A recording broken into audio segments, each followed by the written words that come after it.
Kicking us off to the close here on this Wednesday afternoon is Tony Rodriguez. He's the head of fixed income strategy over at Nuveen. Joining us here in studio, too. Great to have you here, Tony. Nice to be with you, Romain. Let's start off with the obvious question here. We talk about the big moves that we had seen over the last few months in the Treasury space, primarily in anticipation of those rate cuts. We seem to have kind of settled into a pattern right now, and I'm wondering if you see any potential for us to see any sort of breakout in yields, either to the upside or downside from where they are right now.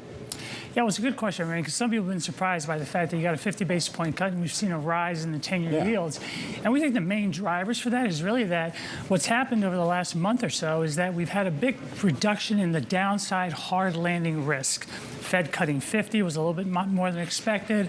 China's come out with some stimulus measures. The jobs report was very strong. So all of that, I think, cut some of the downside. You're seeing the response in the equity markets, in the credit markets, and with yields, it was higher yields at the long end. So I think the catalyst now would have to be some data that changes that narrative or some exogenous shock around oil prices, something like that. But otherwise, our view is that the long end of the Treasury market has really now gotten to its fair value zone in our mind. Not pricing in hard landing, not pricing in reacceleration, but just some continued steady growth, lower than we've seen, with inflation continuing to moderate. So what does that open up in terms of investment opportunities, or does it open up anything at all? No, I think it opens up the fact that the credit markets should be well supported, right? We just saw bank earnings so far this week and late last week, very strong. We've been big fans of the preferred market, for example. We like the debt markets for financials in kind of the 5 to 10 year BBB area. So the credit markets will be supported by a more solid economy. The fact that the Fed will continue, in our minds, to cut rates but not be overly aggressive, that helps support some of the floating rate sectors that are out there. So if you think of like the leveraged loan market, gets supported not only by solid credit fundamentals from good growth and good earnings, but also from the fact that the Fed's not going to be cutting another 200 basis points. They'll be methodical, they'll be slow, so we'll still see higher rates for some time. You mentioned preferred, so you're talking about bank financial yes, company preferred. Exactly. Okay, just to be clear. Yeah, a lot of those big banks, of course, selling debt after they did report results. In terms of the credit market being supported, you look at investment grade spreads. They've narrowed, and it's now, I believe, at 80 basis points, which is in line with the post-financial crisis low. Is the credit market getting complacent here? Well, the credit market is certainly pricing a lot of good news. Now, there is good news, right? So interest coverage ratios, debt to cash flow, the fundamentals are solid. In fact, we have an upgrade downgrade ratio that's the strongest in 10 years. So when you think about default risk, downgrade risk, the market's in very good shape from a fundamental story. Technically, very well supported with strong demand. The issue is really the valuation, that a lot of that is priced in. But if you look back at periods, say, kind of mid-90s, just before the global financial crisis, just before COVID, we've had periods of 3 to 5 years in length of spreads staying at relatively tight levels until some shock, pandemic, recession, things of that nature, really dislodge it.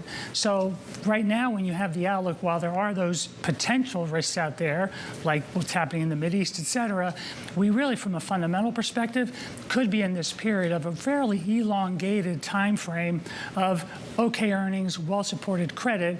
So valuations are consistent with that, fairly positive outlook. So within credit, what sectors do you like, or what has the most room to offer value right now?